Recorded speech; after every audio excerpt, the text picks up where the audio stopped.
Hello and welcome back. We've got the lesson 4 of the English today, and we're going to have a look at the model text again, have a quick read through, and then we're going to try and identify the key structural features of an instruction text.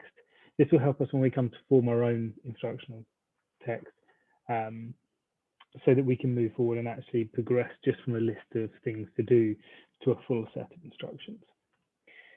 So here's our key text. We'll read it through again just so we refresh it, and then we'll talk about the different parts. So how to get your own back on a beastly adult? Have you ever felt injustice at an adult's actions? Do you ever feel like they don't play by the rules? Is there a feeling in the pit of your stomach that there is something unfair in the way that the adult can get away with treating others badly? Don't despair. Help is at hand. Stand against the injustice and get retribution for those actions. Just follow these easy step-by-step instructions, and soon those adults will get will have what they want for their erroneous actions. What you'll need: a hat, some super glue, and a walking stick. What you have to do: firstly, you make sure no one is around to see what you do. You might have to wait a while. Secondly, carefully use the walking stick and lift the hat down off the peg. After that, get ready to place the super glue around the rim of the hat. Patiently wait until you know they're about to leave the house. Before they're about to leave, spread the super glue around the house.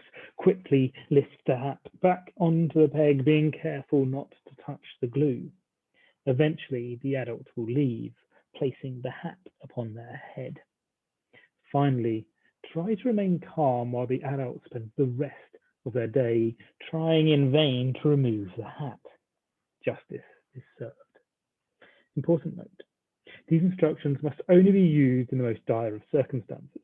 You must make sure that only the adult that deserves the punishment puts the hat on. You may have to distract others from wearing it. One last thing: you must be very cautious when applying the super glue. You wouldn't want to end up like the child with a finger stuck up his nose. Okay, so let's look through our model text for a second. And what we're looking for is the things that stand out the most and the easiest. And these are there in order to direct the reader to the parts of the instructional text that they need.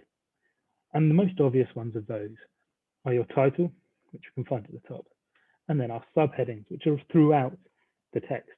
And these just signpost for any reader what they're looking at. So what do these do? Think to yourself, what's the point of having them? And pause now, have a go, and then I'll explain. So, titles and subheadings make it easy for the reader to see separate parts of the text, as we said. The next thing we're going to look at is the introduction. What's the introduction for, and why is it useful? Have a think. So, the introduction, what it's useful for is to tell the reader what the instructions are actually for. They also give a reason why those instructions may be needed. Play into the reader's hands as to them wanting to use those instructions and feel like the instructions are going to help them. It's a bit like your hook, getting people to want to read the rest of them. The next part we have is a bullet pointed list under what you will need. Very simple, just a list of anything. Doesn't matter the order it comes in, it just needs all of it. The next part after that are our steps that are in chronological order. Why might it be important that they're in chronological order? Can anyone remember what the word chronological means? So, steps in chronological order. Chronological order just means in time order.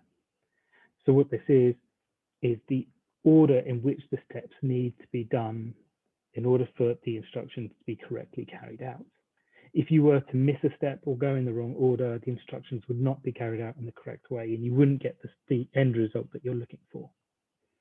So massively important in making sure that all of them link through. Our final part is the additional information, which comes right at the end. And this additional information can come in lots of different ways. So the additional information can be anything that can either help the reader understand the instructions or complete the instructions. It can also help the reader give additional information of what they might need to be careful about, or any safety advice, or other situations where the instructions may be useful. This covers quite a lot of areas, so it's a nice additional part to have separate to the main instructions, so people can see it as an additional piece of information. Okay, your task for today, a little short write task. What I want you to do is use the model text to create an introduction to another of Matilda's tricks. Now, what you'll know today, on Thursday's class text video, there is another trick that is red. You could use that as the trick that you're going to write the instruction for, thinking about how we can link and get the ideas from the model text. What we're going to do next week is use these to get ideas for how we might write our full set of instructions.